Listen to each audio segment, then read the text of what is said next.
You ask Tiger to solve. This deals with linear equations with one unknown. The final result is a equals -6. Let's solve it step by step. Group all constants on the right side of the equation. Add 4 to both sides. Simplify the arithmetic.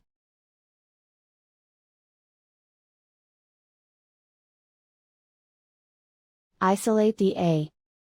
Divide both sides by -8. Cancel out the negatives. Simplify the fraction. Move the negative sign from the denominator to the numerator. Find the greatest common factor of the numerator and denominator.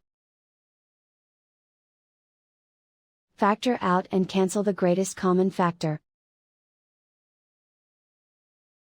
And so the final result is a equals -6.